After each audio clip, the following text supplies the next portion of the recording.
Mark, thank you for joining. Only a pleasure. Thanks for having me. It was, I know for me it was very challenging up until this point. But again, I appreciate you. Thank you for being my first guest, my first live guest for the Moezelle Harvey podcast. And just by way of introducing you, ladies and gentlemen, I know Mark for a really long time. I've seen his growth. I've seen where he's coming from. You are what we call a testament to not letting your circumstances dictate your future. And especially what you want out of life. And you're a well-respected person that I can attest to as well. As mentioned, I've seen your growth. I've seen you move personally, and you turn your life around through continuous learning and facing every obstacle head on, and knowing that failure is only failure when you give up. You progress through that by running one of the biggest government department in the Western Cape, and you've strived in your career. You have had some very difficult challenges, as I know, and maybe we're gonna just pause there and who is Mark? Who is Mark Butler? Well, thank you for the introduction, firstly. And I think that the question that you're asking is a very, very weighted question, very heavy question. And maybe just a correction, I think I've moved on from government, so I'm no longer in government. But I have moved on from there into the private environment again. So again, thank you. It's an honor to be a Moezelle. And your question, who is Mark? That's something that I can probably phrase in a number of ways.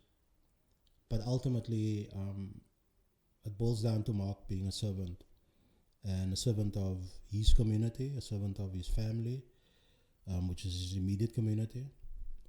And I think also, at the end of the day, I live a life that I feel needs to be impactful in every sense of the word. I've kind of dedicated almost a lot of my time to making sure that I can create some kind of a environment or platform for others to succeed, to grow. And ultimately, when you look at all the different facets of what I've done over the years, be it involved in an early stage and entrepreneurial stuff. So at a very, very early age, I think at the age of about 6 years old, I used to make these paper boats and figurines, and we used to color it in with crayons and cokies, and we used to sell it on the corner shop in Factoryton. The shop owners was called Bobby, and he used to have games in that space. So the only way for us to get money to play games was to become creative. So either you stole money out of your grandma's purse or whatever, and if there was nothing to steal, then you become creative, and we started making these figurines and stuff and sold it on the corner at the shop. And that ultimately, every day we had at least R1 that we sold the stuff that we made from selling these items. And we're talking about how many years? 6 years old. I was 6 years old, yeah. Yeah. Around about 6. I wasn't on school yet, I know that. Okay. Just before I started school. And that was my first introduction into the world of business and entrepreneurship to some extent. And I very early on learned that there's a transaction. If you want something, you need to give something. Yep. And sometimes when you don't have to give, you need to go and make a plan to get to give. So I think that because of those experiences, and that's followed me my entire life, because of those experiences, I also know how difficult it is to sometimes get an opportunity to be able to be in a position to give. And hence, I feel that wherever I can give and pay it forward, I create a better opportunity or world for the next person, for the next guy. So Mark is all about that. Mark is all about living for the next person. Yep. As I grew from being that young person into even now, right now, at this time in my life, I still give, but I give differently. Yes. So at this point in time, it's about imparting knowledge. It's about giving of my time, giving of the stuff that I've learned, experiences that I've gone through, that I can encourage somebody to either go through or not go through. So the giving is always there, and I think that is really the essence of me. My surname is Butler. Yep. And a butler is about being a servant and service to people. Yeah. And I try to live out that as best as what I can. So you grew up in the same area that I grew up, where we had faced a lot of adversity, and you touched early on a point where you said that if you don't get something, you need to find a way kind of to get it. When you wanted to play that game, you wanted that $1. If you can't get it, you need to become creative. Yeah. Gangsterism, growing up in a infested area, where we both obviously grew up. How did that affect your life? I think there were enough distractions. If you were serious enough to not get involved in it, and I think what I turned to ultimately was sport. And I played for at the time it was still Factoryton United in the earlier days, and that's also the team that Sean Bartlett played for. So just over the road, you're on the field and you join the club. And I was involved in soccer for a very long time, my entire youth. And that kept me out of being, I think, in those environments where you could very easily be drawn into for the longest time. So I used to always be on the training field, used to play during the week, play on weekends. Saturdays it was league, Sundays we used to play Rebel League, football, soccer. I also did karate. So my mom, when I was in Sub B, what is that? What is that now? Sub B, grade 2. Grade 2. When I was in grade 2, my mom registered me with Karate Zen. Yeah. And I started with Karate Zen all the way from grade 2 to grade 8, high school. I did karate. So that also Saturdays, you either at the dojo, you're practicing or you're doing grading, all of that kind of stuff, competitions. And then also, when I had the extra time, I always had time, I was very interested in basketball and cricket. So any kind of sport really. And I think that was the one out in terms of a distraction. It didn't mean that all of us played sport. It didn't mean that the opportunities to get involved in that wasn't there. It was still there. But I think that was one of the things that distracted me a bit. So that was another, I think, distraction that was there to keep us away from getting involved in the gangsterism stuff. But it was also tempting. So it's going to be wrong for me to say that didn't allow for you to get involved. It was ultimately a decision that I had to make. And knowing that I had a cousin that was treading on the wrong side of the, of maybe not the law, but he was involved in a gang, and I could see how that affected him and impacted him, and how it affected my mom and aunts at home and my uncles. I knew that wasn't a direction that I wanted to go in. And ultimately, he became a mirror that I used to look into. And what I saw reflecting wasn't what I wanted to be. And that played a very, very I think, large role in me not getting involved in gangsterism. So ultimately it comes down to making a choice, and Yeah. I made a choice to want to be better, and I think I knew early on what was possible. Yes. I just didn't know how to get there. Yeah. So a lot of the friends that I grew up with didn't make the same choices, Yeah. and what is sad is that you see the consequences of that so many years later, where I'm not in contact with a lot of my older friends. Yes. And that's not because I don't want to be in contact. It's more of we just don't get to each other, or we're not in the same locations, so we just don't see each other. But the consequences of that obviously is dire. Yes. And that could have been me. I could have been one of those statistics. And I decided that, you know what, there's another way. Okay. And the other way is maybe a harder way, Mm. but it's still doable. And I'm a testament of that now. Mm. And I can actually relate to you. Looking at my own life also.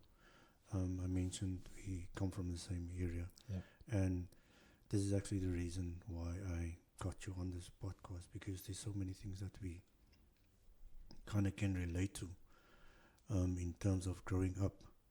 And again, speaking of my own life,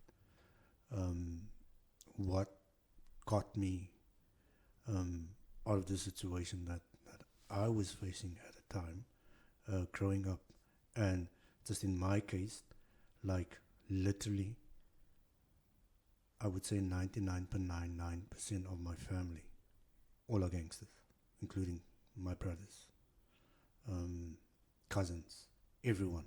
I would think are probably the 1% that didn't choose that life. And it's just tough. It is hard, and I can relate to having to decide at a younger stage. Okay, what are you gonna choose? Are you gonna choose the gangsterism life, or I would say the easy one, or are you gonna choose a life where you can kind of make a difference?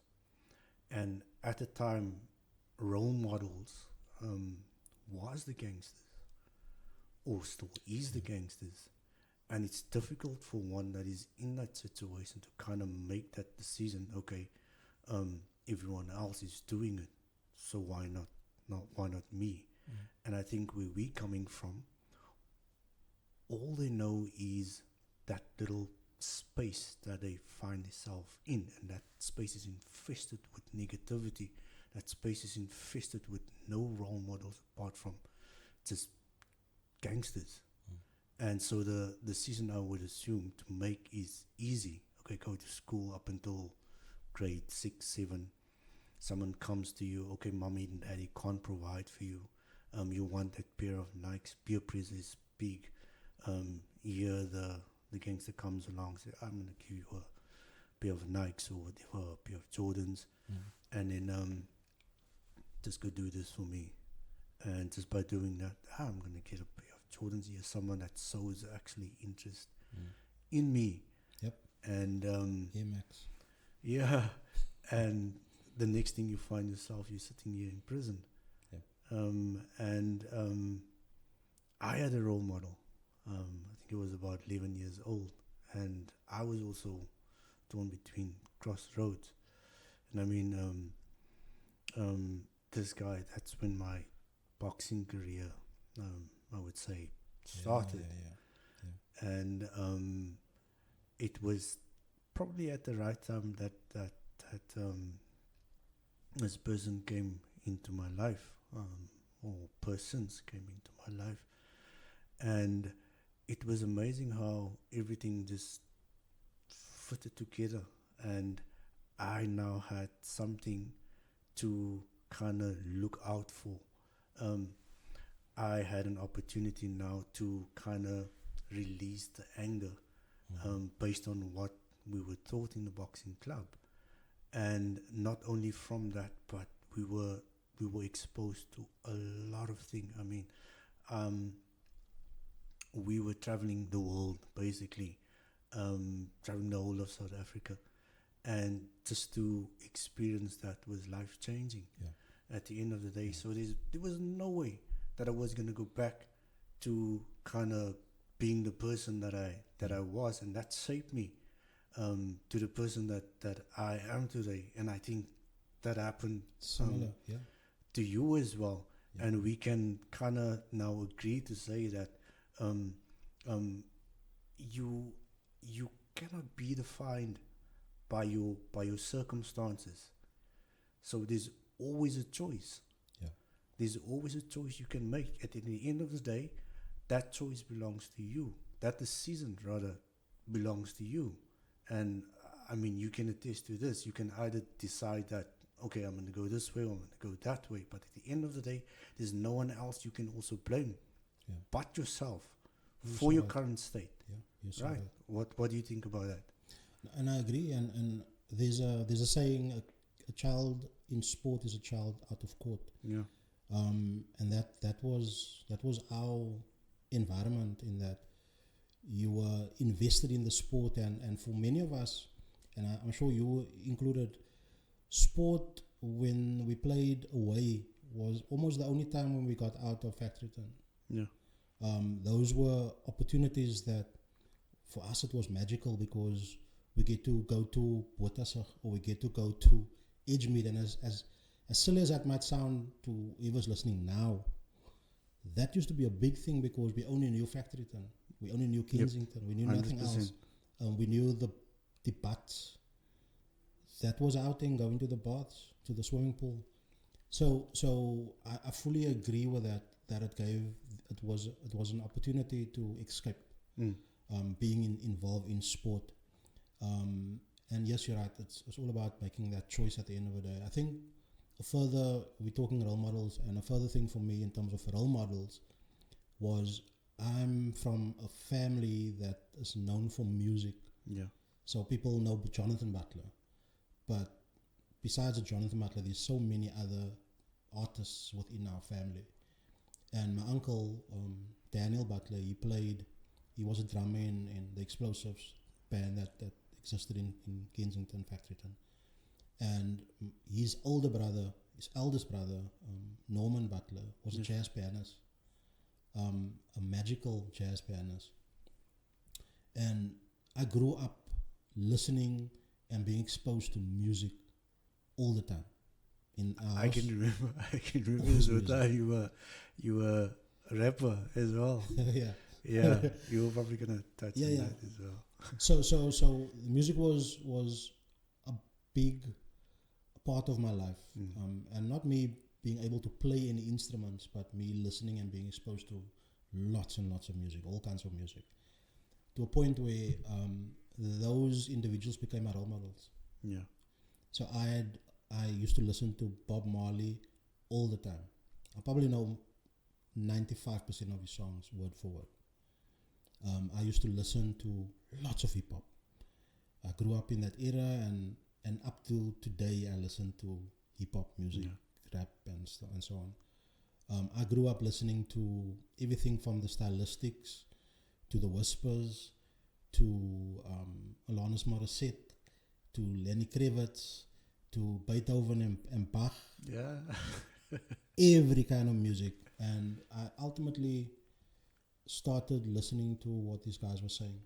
And a lot of the Bob Marley stuff shaped the course upon which my life ultimately went through or went down, to a point where I used to listen to the words and I used to almost recite it as a mantra almost, where Bob Marley would sing about a rat race, and he would talk about the injustices, and he would talk about war in Zimbabwe, and he would talk about, and my political understanding was also almost shaped to a large extent through music. Yes. So from a role model perspective, there weren't many that we could see in our environment immediately around us. They were role models nonetheless, but I think for me it became those guys, the Michael Jacksons and the big artists and try to understand, or I had an understanding of that if this guy that looks like me could make it, and I understood that his life started somewhere down there in the gutters, Yeah. and he made it to a point where he's renowned, known worldwide, Yes. then surely there's a formula that you can apply to make that happen for you too. Definitely. And I think that is ultimately what it came down to for me. You were talking about rap music? Yeah. How did that come about? I remember you. And there was a time, yeah, especially in church, that we would go to functions and you would always appear as a guest artist. Yeah. And Yeah, the funny music story. that you wrote, very inspiring. And as a musician myself, yeah, I could attest also to the lyrics that you were, or to the music that you Yeah. created at the time. So it's a funny story. It's a long story. I'm going to try and reduce it as much as what I can. Yeah. But basically what happened was Bradley and I, my cousin Bradley and I, we attended Holiday Club in 2003. And Holiday Club was, we attended the one that was done in Bridgetown. It was the first time that we were exposed to something of the sort, and where young people basically come together as leaders. They get the training weekend, and then they go into the community and they go and impart knowledge and principles of the Bible and share Jesus and all of that in the June holiday period. So whilst we were doing that, I was also very involved in dancing before that. Yeah. And one of my very good friends, Anwar Jacobs, he used to back in the day dance for a group called the Donny Cool Boys. Okay. And this guy was magic. Yeah. Still is, but then he was magic. And he used to take time and used to teach us all the moves. And we got dancing.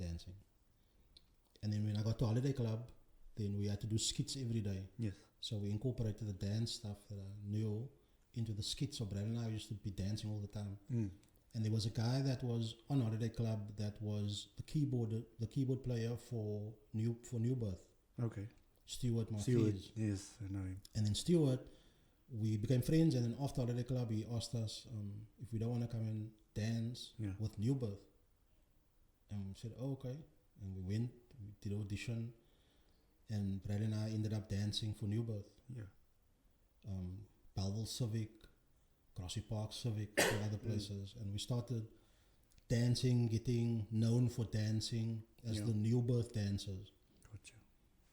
And then I told Bradley, you know what, this dancing is cool and all, but we're not really saying anything. There's no message that comes with when we dance. We're just filling in gaps.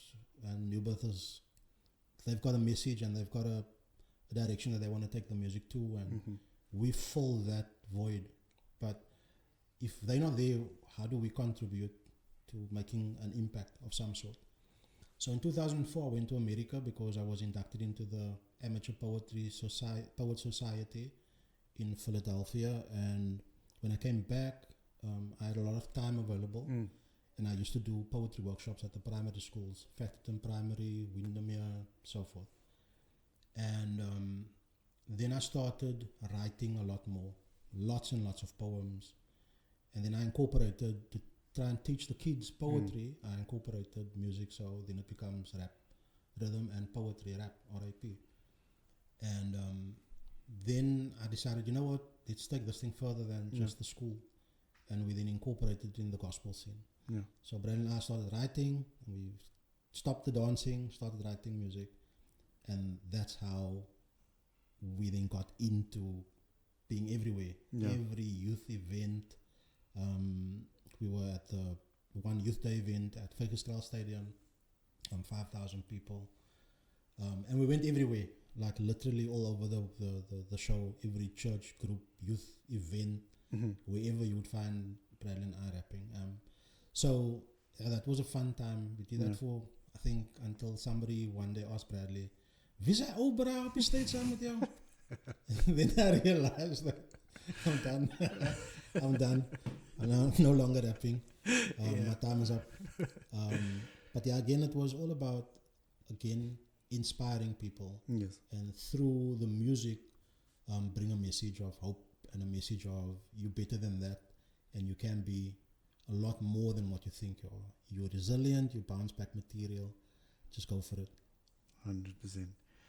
And then life went on, and I know you were raised by a single parent, same as me, which I think is one of the hardest job as a parent, to be a single parent and make sure that a child gets everything that they need, and sometimes falling short of being able to provide and stuff like that. And where we grew up, it was like, okay, my parent dealt with me this way, and so I'm just going to continue with that.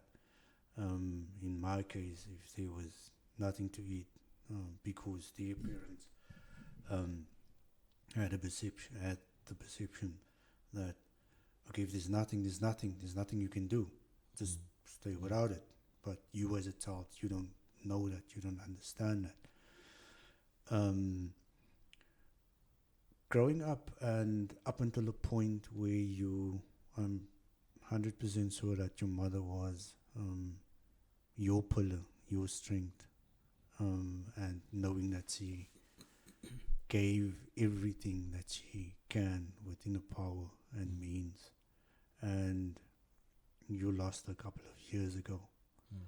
How did that impact your life as a parent yourself now?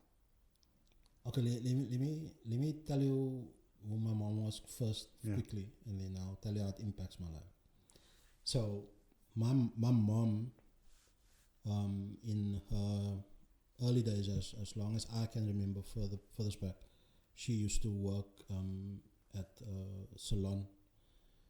It's called Salon Evans in town, and she basically was a hairdresser, but in a white setting. Yes. So the clientele that she addressed were only white people, Jewish and so forth. So every holidays, then school is closed and there's nobody at home. So then she would take me to work with her. And my mom used to dress a certain way. My mom never ever wore pants. She always wore a skirt. Yes. She always had on pantyhose. She always wore heels. Her hair was cut in this Kimberly cut, pitch black hair, Kimberly cut hairstyle. She had a gold tooth. She had sleepers in her ears, gold sleepers in her ears. She had a gold chain, and on the chain she had a pendant that had a pearl, a real pearl in. And she wore my grandma's wedding band. So I say that because she always looked like that. Yeah. When she spoke a certain way. Yes. So whenever I went to work with her, I didn't even know that she was a hairdresser assisting in the salon. I always thought that my mom was a boss. Yeah. Because of how she carried herself and how she conducted a business. So when I went to work with her, then I was exposed to all these Jewish people, Mrs. Massimo and Mrs. Schneider, and a whole lot of white folks. And at Christmas time, I would have a black bag full of gifts. Easter time, I would have a black bag full of Easter eggs. And it was just a fun time. Not knowing how difficult it actually is at home. Because all of us friends at home, we're all experiencing the same. So what they're experiencing, I'm experiencing. So this is how life is. Yes. We don't have another point of reference. But my mom was going and trying her best, no matter what the circumstances were. Never ever didn't have a plate of food.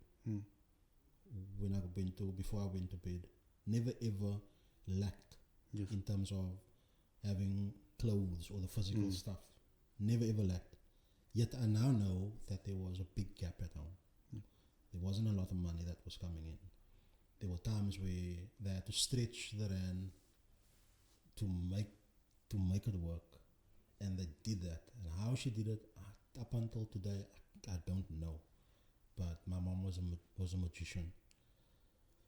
What I can tell you is in terms of how growing up as a single parent child impacted me was in a number of ways.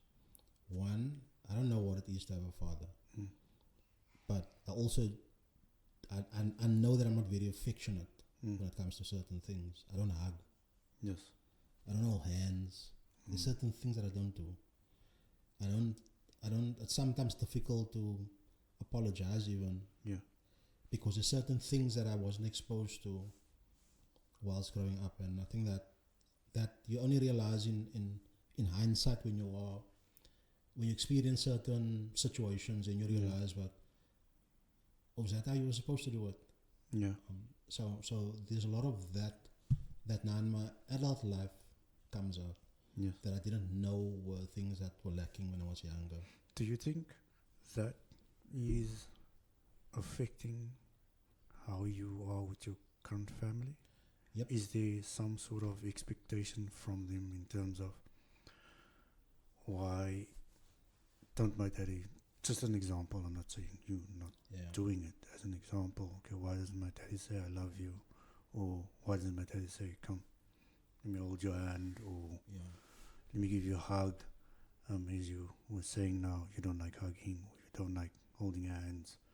Do you think your children, even though they're not going to say it, or even your wife, there's some sort of distance, or maybe not distance, but do you think it affects them in a certain way? Or Yeah, I do. I think it does, and my wife was very vocal, so she will say it. My boys maybe not. They wouldn't necessarily say it, but I can sense sometimes that this isn't right. Yeah. You know, so I can feel it, but it's difficult to rectify that. Yes. When you don't really, it's not natural. Yeah. So what I don't like doing, and this is just me, in terms of how I am. I want to believe that I'm a real person, a realist. Yes. And I don't want to do things in terms from a pretentious perspective. Gotcha. So when something isn't right and there's not a proper way to address it, then I don't address it. Yes. And that's I think a shortcoming on my part. Mm. So there's definitely things that I think growing up as a single child and with a single parent that you gonna miss out on. Yes. That only your dad could probably have taught. And maybe others will disagree with me in terms of their experiences, but this has been my experience. So definitely growing up with that individual, and I think it would have been different if I had another mom. Yeah. But I had a mom that was, you can become whatever it is that you think you want to become. And she modeled that for me. And later on in life, I always wanted to do things to make her proud. Yes. It wasn't so much about doing things for me. It was more about, I want to do things that would make you feel like what you've sacrificed was worth it. I wanted to do things that would make you feel like all of this hardship wasn't for nothing. Yes. And hence, I ended up finishing my law degree. Yes. Not because I wanted to finish my law degree, but it was more of, you know what, I'm doing this for, because there's a lady that has poured and given everything, and knowing that she might not attain these kind of accolades over her lifetime, but that she's got a seed that could probably, achieve greater things than what she was able to. So I've got a lot of flaws, Moezelle. Lots and lots of flaws, and I don't pretend to not have any. And there was a time where you feel like you are less. Yes. And I don't know if you've ever had that feeling, but you feel like you were kind of robbed of certain things. Yes. And then there are times where you realize that this whisper in your ear Yes. from a mom's voice where you're more than that. You don't have to look left or right. Yeah. Everything is within you, and you're able to achieve whatever it is that you set your mind to. So there's a quote that I used to cling on to, and it goes, obstacles are those frightful things when you take your eye off your goal. Wow. And I eventually started looking at obstacles as stepping stones. Yep. So we're gonna use that to propel us to the next thing. It's powerful. Yeah. And as opposed to it bringing you down. And I think that talks to your introduction when you spoke about where we start out and where we end up Yes. being.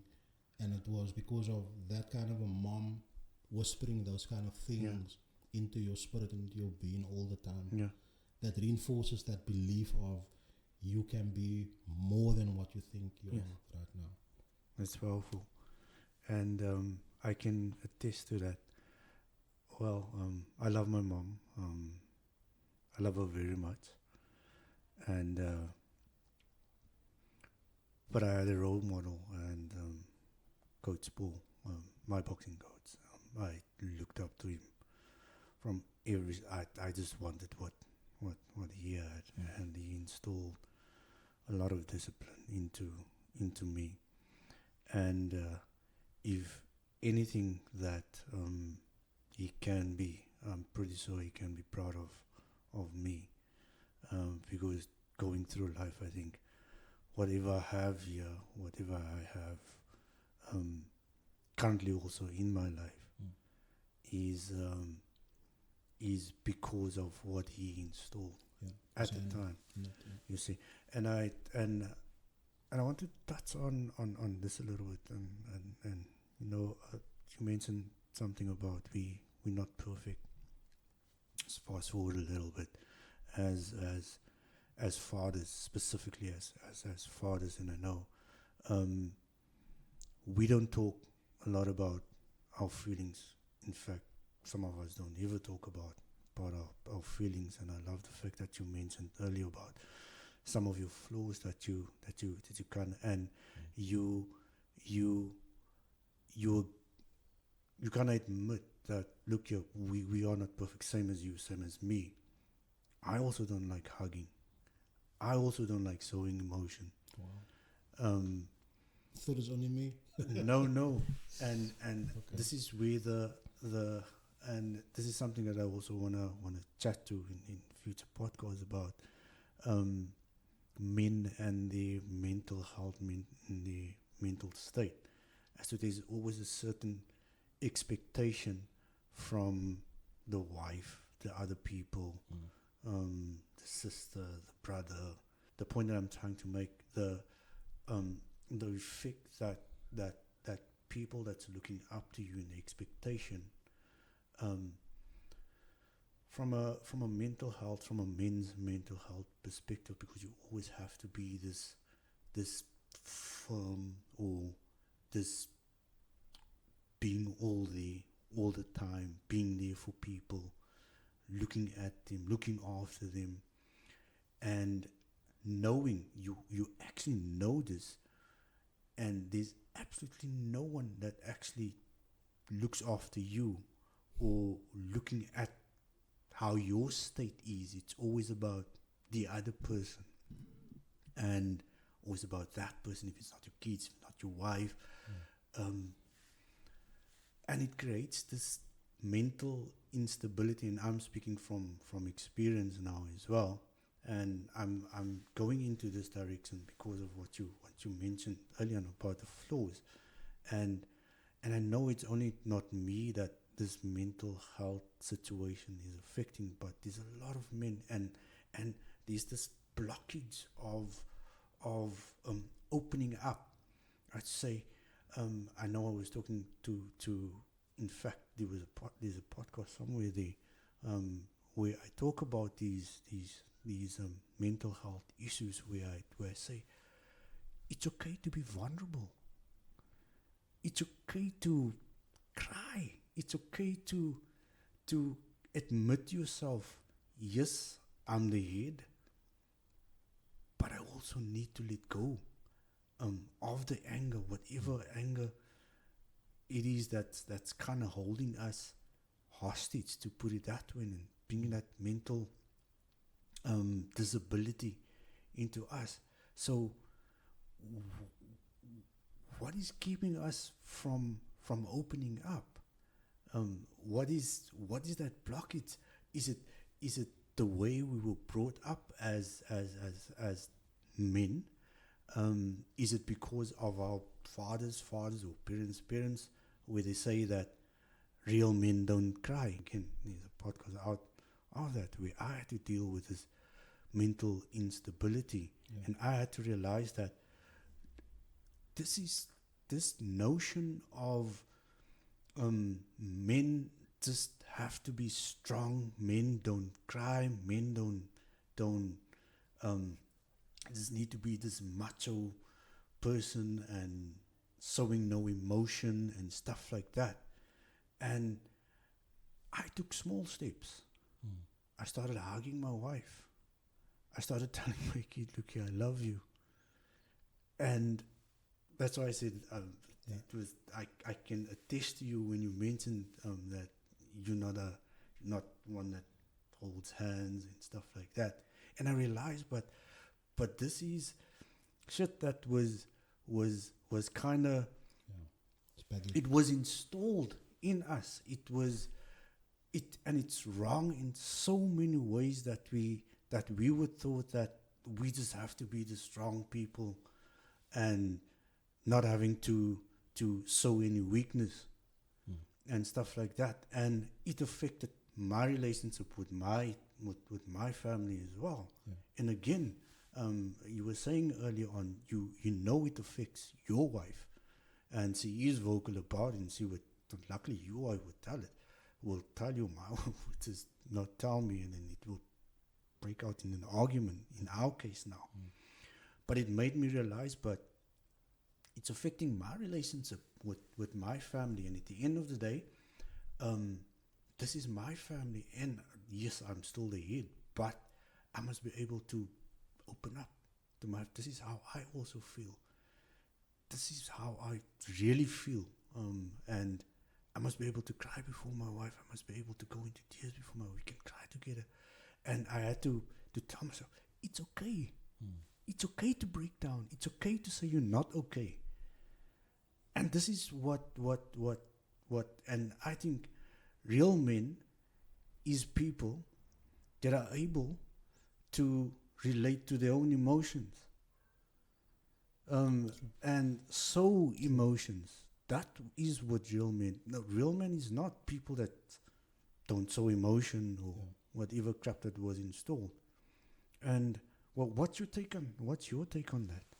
I think, and I don't disagree with you at all. I think for me it became a coping mechanism. Yeah. In that somewhere along the line I realized that that there is no dad. Yep. And there's no reasons given in terms of why that is. And then it becomes, for me at least, a mechanism to cope, in the sense of, if I don't make myself vulnerable, then I probably won't get hurt. So by being vulnerable and showing that there's an opportunity to feel or get hurt again. And I think over the years it's just become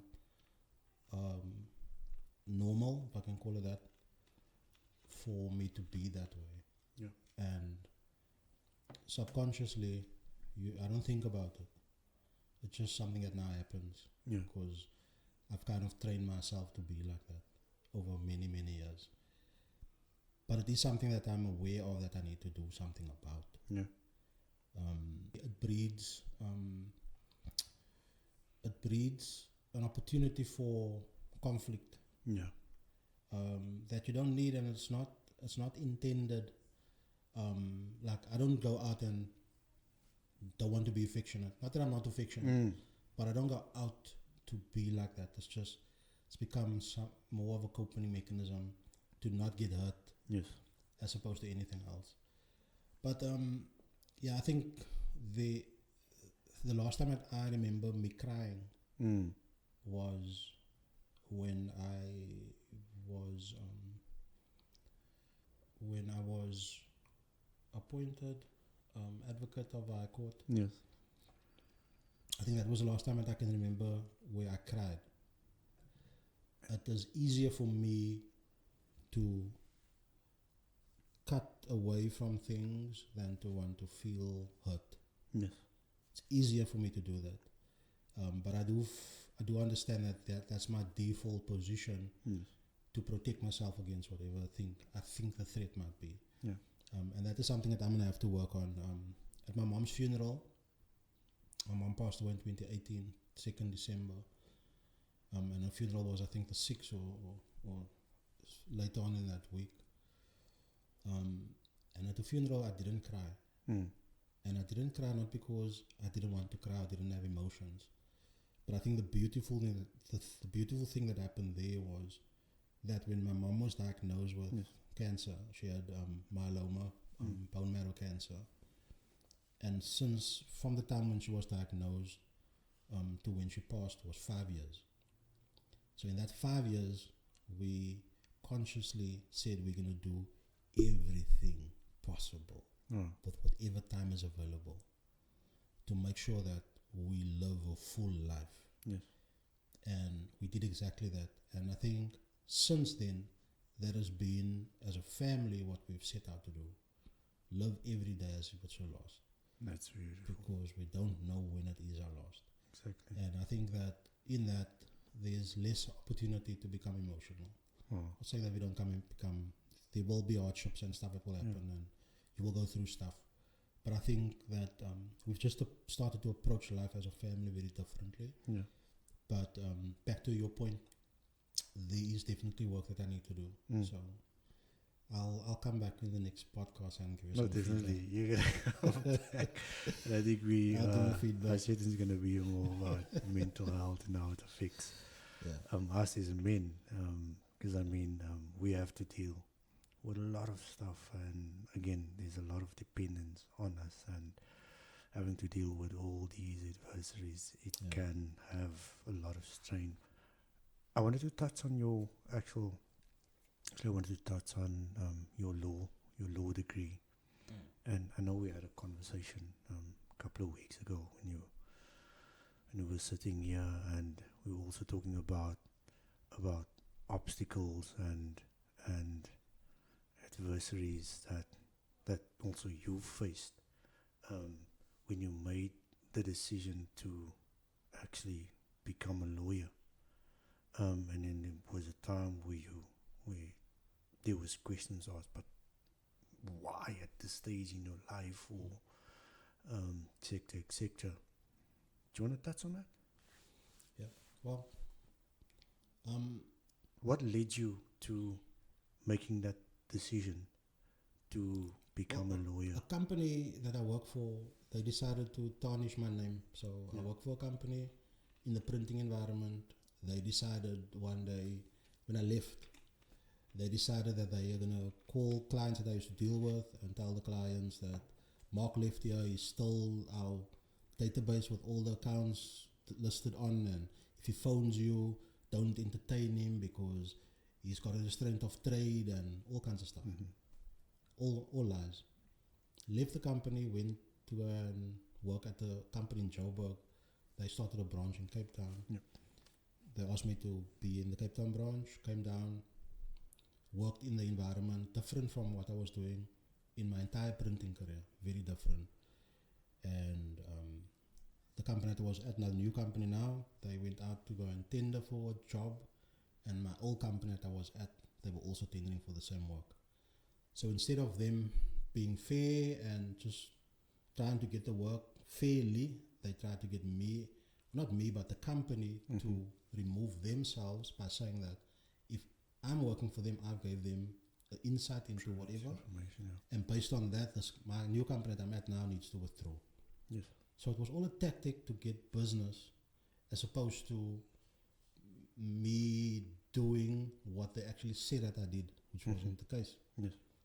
Long story short, the company that I was at, the owner came to me and asked me, is this true? I said, nope. You can confirm it, phone them, ask them to send you a contract, even if it's just something written on a piece of paper.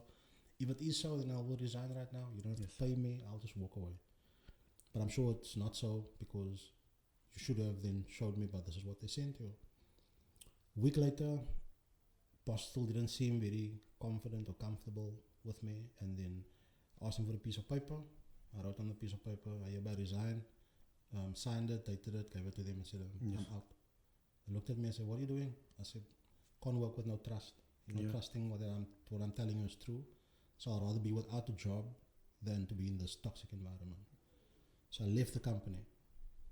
No job, no work. Left the company, but what I did know was I knew what I'm capable of. I went to every law firm that you can think of. I went to Legal Aid South Africa, and nobody was able to assist me in trying to get these guys to stop what they were doing. This older company that I was at. And then I joined Legal Wise. They, instead of fine, they'll write a letter. They wrote a letter, this guy stopped. And then I realized that if me being a vocal person, someone that can talk, if this can happen to me, how much more to people that don't talk and don't fend for themselves? So with not having any work, no money, I told Colleen, I told my wife, you know what, I think I'm just going to study law. Yeah. So that I can defend people in positions like this. She looked at me and she said, okay, there's a malady. I went to NISA, I registered that next week to study law, and I started studying law. 6 years later, I finished my law degree. 6 weeks after that, I was admitted as an advocate in the High Court. And Bob's your uncle. So the motivation wasn't so much my childhood dream is to be a lawyer. Yeah. It was, again, back to what I said right in the beginning. It's about making an impact in somebody else's life and becoming a conduit for people to work through to be able to get some sort of resolve for themselves. So in the beginning, I was basically telling people, if you need help, just let me know. There's no cost. Yeah. If you need me to assist you with a will, if you need to understand how property stuff work, if you need to understand how a contract needs to be drawn up, and it was me just saying, whoever needs help, just let me know. And that's how the whole thing came about.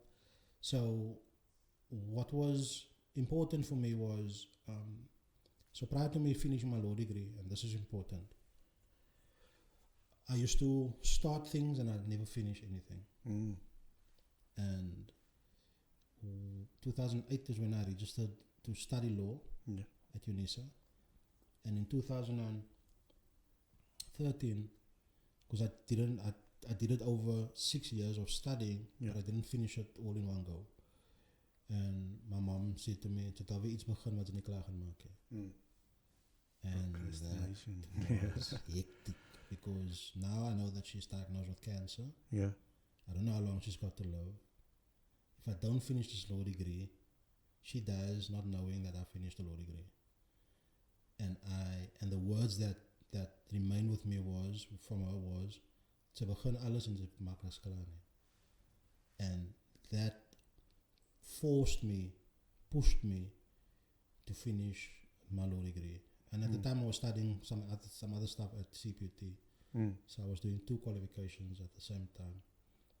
Writing exams in the morning, writing exams in the evening. I think the one semester I wrote 13 exams, I had 13 papers that I was registered for. But I was determined to finish it. Yeah. And I think that's important for anybody listening to this particular podcast, is that earlier you mentioned in your intro, you mentioned that it's about falling and standing up. And it's about finishing. Yes. Doesn't matter how long it takes, it doesn't matter how difficult it becomes, doesn't matter what stands in front of you and what obstacles might be. It's about making a way, finding a way to finish it, get it done. And from an educational perspective, that piece of paper that people always say is my stukkie papier, that is a key to so many doors. Exactly. And if you don't have that, then you're only fooling yourself, you're cheating yourself out of an opportunity that could have been. Yes. But when that opportunity comes and you're not positioned with the right equipment for the opportunity, it's going to pass you by. Yeah. So I think that is kind of very critical for people to know, in that whatever you see me be today was because of a lot of sacrifice, Yeah. a lot of hardship, a lot of you can't do this right now, a lot of you're not going to be able to do that right now. Yes. You can't drive this nice car right now. Yeah. You can't live in this nice area right now because you need to do the work now. And after the work, we're going to get to that stuff, the nice stuff. And I think it's important for people to get out of this instant gratification mode, put in the work and reap the benefit thereafter. And it becomes so much sweeter when you know that this is your blood, sweat and tears. So I know that you're not done, but I just wanted to, before I forget that thought, just mention that it's important to equip yourself. Yes.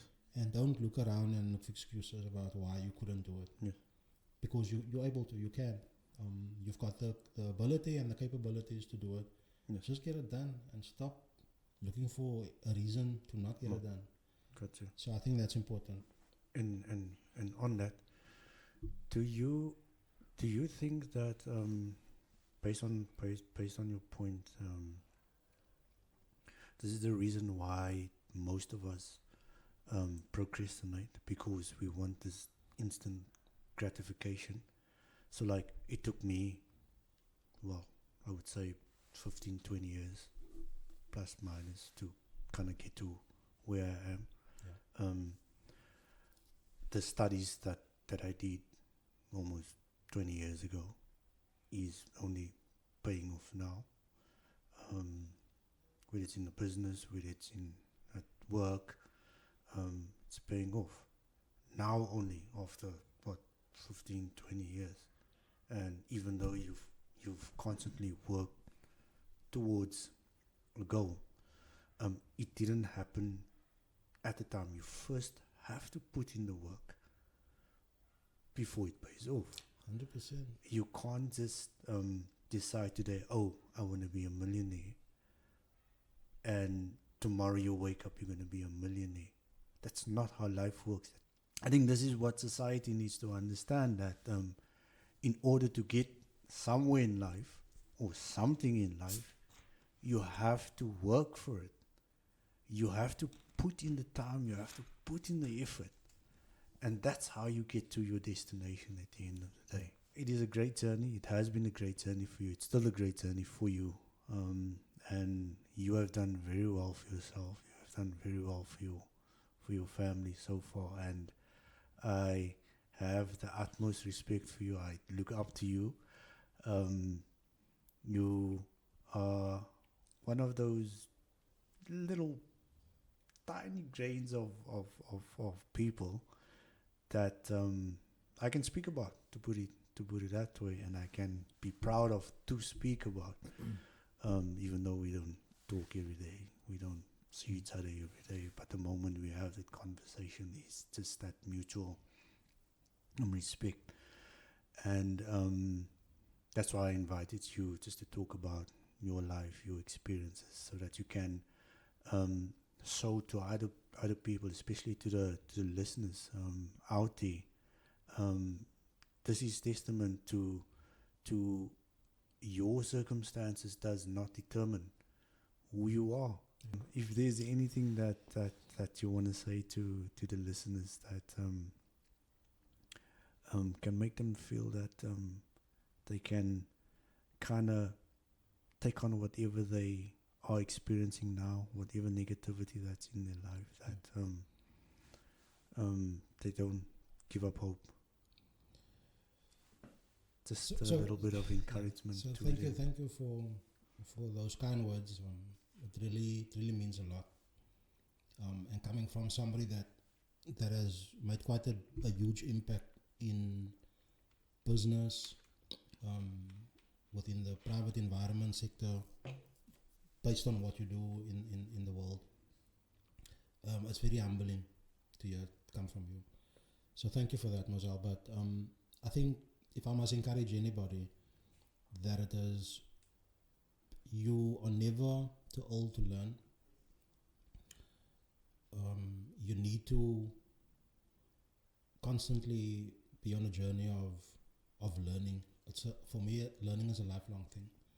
Don't look at the next person and try and compare and match. Yes. Because we're all on different journeys. We're all running in different lanes, and you might be on a fast track thingy to somewhere quickly, and it's gonna be sustainable for a long time. And somebody else might be on this longer trip that goes through a scenic route, and some of us might be on a dirt road right now, and it's going to take you to where there's no ISIS. Yeah. And from there, it's going to take you to where there's mountains, and you're going to see some stuff that you've never seen in your life. But your journey is unique to you.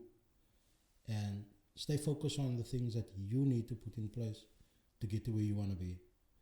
And don't look left and right. And I think that the mistake that us as older people do make is that we're looking to the person next and we're saying that, okay, he's 45, I'm 45, he's got that, I'm not there yet. True, and yours might be when you're 47, yours might be when you're 52, yours might be when you're 73, yours might be when you're 121. So don't look left and right. Just focus on your journey and what you need to put in place, and make the best of life. Yep. If I can say this as a parting shot, we get one chance at life. We don't get 5 and 6 and 7. We get one chance at life. If you want to waste it by being petty and being miserable and you're living this life that when it's done, it's done. Yes. Or you can have the opposite of that, and you know what? Let's go for this. Let's do this thing as best as what we can. And live a fulfilled life. Whatever that might mean to you, but live a fulfilled life. And I think in that you will one day leave this earth not having any regrets. Yeah. Not having if I had more time. No. Yeah. You got the time now, whatever that time might be available to you, and utilize that time to be the best version of yourself. So that's my parting shot. Hope that it helps somebody somewhere. Mr. Butler, I want to thank you very much for joining the session. And it was my pleasure. All the best going forward. All the best in the new venture as well. Thank you. I will hope to see you again very soon. I'll be back. Part 2. Yeah, there's a lot that we didn't cover, but thank you. Thanks, Moezelle. Thank you for joining. Thanks for having me. Thank you, everyone.